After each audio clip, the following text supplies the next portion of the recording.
Hello everyone. कैसे हो सभी? उम्मीद करते हैं भाई सभी लोग बहुत अच्छे होंगे। तो आज के क्लास में हम एक ऐसा क्वेश्चन कराने वाले हैं जो ये ऐसा क्वेश्चन है जो रेलवे के अंदर आरआरबी एनटीपीसी के अंदर जो है दबा के आया क्वेश्चन खूब आया मेरे को। हम ये कह सकते हैं कि ये इस तरह का जो क्वेश्चन है वो एनटीपीसी का जब आप पेपर देखोगे ना तो वहां पर हर एक शिफ्ट में ये क्वेश्चन आया है। प्रत्येक शिफ्ट में ये क्वेश्चन हमें देखने को मिल रहा है। और बात यहाँ पे ये भी है कि इस क्वेश्चन को बच्चे जो है वो सही तरीका से कर भी नहीं रहे हैं, फॉर्मूला यूज कर रहे हैं, तो वहां पे उनका गलती हो रहा है। ठीक है। और टाइम ज्यादा लग रहा है और ये क्वेश्चन बार बार रिपीट भी हो रहा है। तो इस क्वेश्चन का हम सोच रहे थे कि एक बेहतरीन तरीका बताते हैं आपको। ठीक है। जिससे कि आप क्वेश्चन को जल्दी भी कर लो और ये क्वेश्चन सीख भी जाओ, क्योंकि अपकमिंग रेलवे के एग्जाम में ये क्वेश्चन आने की संभावना है। ठीक है मेरे भाई।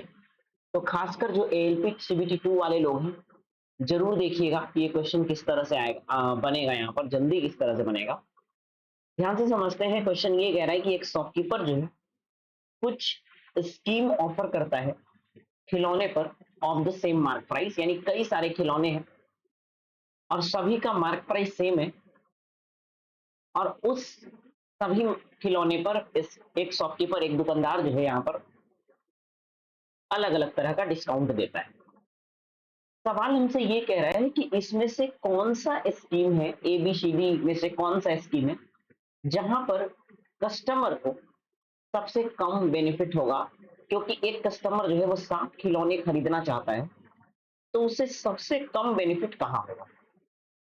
जब हम बात करते हैं फॉर कस्टमर के लिए मेरे भाई, तो सबसे कम बेनिफिट वही होगा, लिस्ट बेनिफिट वही होगा जिस केस में सबसे कम डिस्काउंट दिया जाएगा। जहां पर मेरे भाई मिनिमम डिस्काउंट मिलेगा ना, वहीं पर ग्राहक को सबसे कम फायदा होगा। जैसे मान लो आप ग्राहक के तौर पे, आप कस्टमर के तौर पे आप किसी भी सामान को खरीदने जाते हो, तो आपका क्या इच्छा होता है? आपका इच्छा होता है कि हमें ज्यादा से ज्यादा डिस्काउंट मिले ताकि तुम्हें ज्यादा फायदा हो, है कि नहीं? लेकिन सबसे कम बेनिफिट कहाँ होगा? जब ज्यादा बेनिफिट की बात होता तो वहां ज्यादा डिस्काउंट की हम इच्छा करते, लेकिन बेनिफिट कम लेना है, सबसे कम बेनिफिट वही होगा जहां पे सबसे कम डिस्काउंट मिलेगा। इस बात को याद रखना। तो मेरे प्यारे भाई, आप ये बताओ सबसे कम डिस्काउंट कहाँ है? अगर हम इस सवाल को करें तो थोड़ा सा एलिमिनेशन टेक्निक लगाना है, क्योंकि कई बार क्या होता है कि हम हमेशा सोल्व नहीं करते, कई बार हमें एलिमिनेशन टेक्निक भी लगाने पड़ते हैं। अगर हम ऑप्शन बी की तरफ ध्यान दें तो यहाँ पहले 36% का डिस्काउंट देना है, फिर 13% का डिस्काउंट देना है, फिर 8% का डिस्काउंट देना है। ये क्या सिस्टम है भैया? भर भर के यहाँ ही दिया, हाँ तो बहुत ज्यादा डिस्काउंट दे दिया। ये तो सबसे कम डिस्काउंट वाला ऑप्शन नहीं हो सकता, क्योंकि यहाँ डिस्काउंट खूब दिया है। पहले 36% भी डिस्काउंट दिया, फिर 13% भी दिया, फिर 8% भी दिया। तो यहाँ तीन तीन डिस्काउंट है, तो यहाँ पे सबसे ज्यादा डिस्काउंट नहीं हो सकता है। सॉरी, सबसे कम डिस्काउंट नहीं हो सकता है। अच्छा, अगर हम डी ऑप्शन की बात करें तो डी ऑप्शन में कह रहे हैं कि 5 खिलौने खरीदता है, सात सात खिलौने खरीदता है ना, तो 5 को उसको फ्री में मिल जाता है। यानी 5 खिलौने का डिस्काउंट है 7 खिलौने खरीदने पर। अगर आप 7 खिलौने खरीदते हो और 5 गो खिलौना का डिस्काउंट मिलता है, इसका मतलब है कि दुकानदार से टोटल 12 टॉयज खत्म हुए।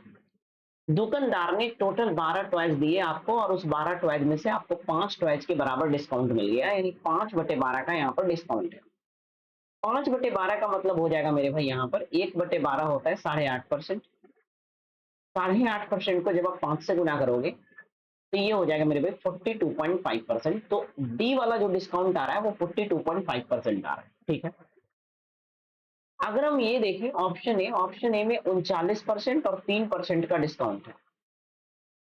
यानी अगर दोनों को जोड़ते भी हैं तो ये भी 42 के ही आसपास आ रहा है। तो ए और डी लगभग सेम डिस्काउंट है, ए और डी लगभग सेम डिस्काउंट है, क्योंकि डी भी 42.5% के बराबर डिस्काउंट है, ए भी जो है वो आपका 39% और 3% के बराबर के डिस्काउंट है। अब हम ऑप्शन सी को चेक करते हैं। कह रहा है कि शुरू के दो खिलौने पर दुकानदार जो है वो 18% का डिस्काउंट देता है, ठीक है।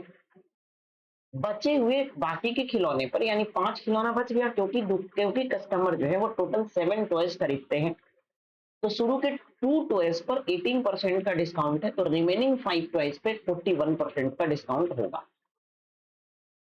ऐसा सवाल सी नंबर बोला है। अगर हम ओवरऑल डिस्काउंट निकालना चाहते हैं तो यहाँ पे हमें वेटेड एवरेज लगाना पड़ेगा। 18 गुना माइनस का 36% ये हो जाएगा, और 41 इंटू 5 कितना हो जाएगा, माइनस का 2205, ठीक है, परसेंट।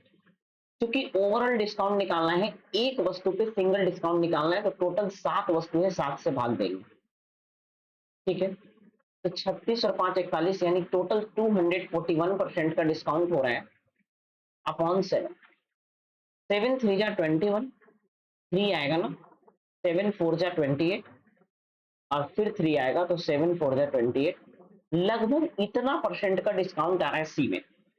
हमने वो बोला कि आंसर वो होगा जहां मिनिमम डिस्काउंट होगा, क्योंकि जहां मिनिमम डिस्काउंट होगा वहीं पर लिस्ट बेनिफिट होगा। तो मेरे भाई ए और डी तो होने से रहा, क्योंकि ए भी 42% के आसपास है, डी भी 42% के आसपास है। सबसे कम डिस्काउंट अब तक हमें दिख रहा है, दैट इज 34.4%, तो option C is the correct answer. C ही सही है, और सी कहां दे रखा है, ऑप्शन नंबर बी में दे रखा है, तो option B is the correct answer. मजा आया होगा, तो क्वेश्चन को ऐसे ही करना था। कई बार क्या कर रहे हैं बच्चे कि बार बार डिस्काउंट निकाल रहे, ए बी फॉर्मूला लगा रहे हैं, ऐसे नहीं करना है मेरे भाई, ऐसे नहीं करना है तुम्हें। समझ रहे हो मेरे दोस्त? बोलोगे यस सर? तो ठीक है, अब हम आगे बढ़ते हैं। आगे क्या बढ़ना है, अब यही एक क्वेश्चन था जिसको हम कराने के लिए आए थे। तो जो भी बच्चे सेशन में नए हो, अगर ये चीज समझ आ गया बढ़िया से, अगर सेशन में नए हो तो प्लीज चैनल को सब्सक्राइब कर लेना, वीडियो को लाइक करके शेयर कर देना, क्योंकि कई सारे बच्चों को हेल्प हो जाएगा। ये क्वेश्चन बार बार रिपीट हो रहा है, तो आने की संभावना है रेलवे के अपकमिंग एग्जाम के अंदर, ठीक है ना। तो चलिए ठीक है फिर, बाय बाय सभी को।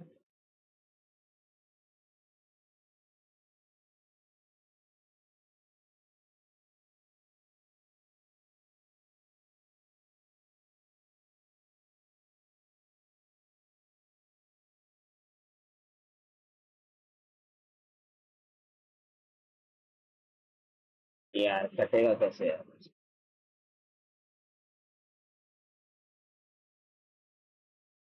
हाँ, तो अरे यार ये क्या होने लगा ये तो।